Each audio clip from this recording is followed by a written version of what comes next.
Sam, what should we do on this beautiful Saturday morning? I want to do something fun.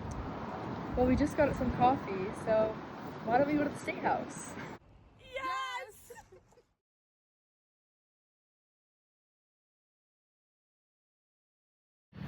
We chose the State House because it's a major center of political power. And we want to see how women's representation does or does not show up here.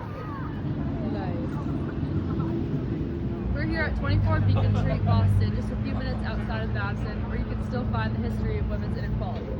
The gold dome at the Massachusetts State House represents prestige and leadership, yet inside, women's history is largely hidden. The Massachusetts State House offers free, self-guided tours that require no tickets. Before entering, we walked around the State House and we counted the statues outside. Out of 7, 6 honor men and only 1 honors a woman. This shows gender inequality. Men's contributions are constantly celebrated and remembered, while women's achievements are largely invisible in public spaces. The bald eagle represents traditional American freedom, which excluded women, but women didn't have the right to vote until 1920. However, not all women were granted the right to vote. As Nyasha Jr. states in The 3 Waves of Feminism, African American women are generally racialized but not gendered. That is, African American women are regarded as African Americans, while white women are treated as representative of all women. This quote means that African American women were seen primarily in terms of their race, not their gender. As a result, white women were treated as representing all women, while black women's specific struggles were ignored. As we went inside for our tour, we realized representation isn't fully there for women inside either. Inside the State House, you can imagine the halls full of past governors and officials, almost all men.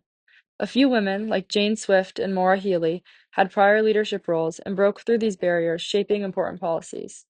Yet, if you look at the portraits on the walls, nearly every one of them is a man. This visual absence shows the power has historically been coded as male, and even when women achieve leadership, their presence is rarely celebrated or remembered. Gender studies helps us see that it's not just about who's in office, but who gets to be seen and honored for shaping our history. The idea of separate spheres historically placed men in the public sphere, in politics, law, and government, while women were in the private sphere, home, family, and community. Because of this division, political spaces like the State House were seen as men's territory, which contributed to men dominating both representation and recognition in government. Women's contributions were largely confined to private or community activism, which is why women are less visible in portraits, statues, and displays on the wall, the public symbols of Even though power more women historically are reserved entering for men. male-dominated fields, many still leave these jobs because of barriers like bias, lack of support, and social pressures. This insight comes from peer-reviewed study in Sage journals called the Gender Mobility Paradox: Gender Segregation and Women's Mobility Across Gender Type Boundaries. Politics work the same way. Women can run for office, but it's harder to stay and advance in a system built around men. This shows that getting more women is not enough. We also need policies and support to help them succeed throughout long-term time.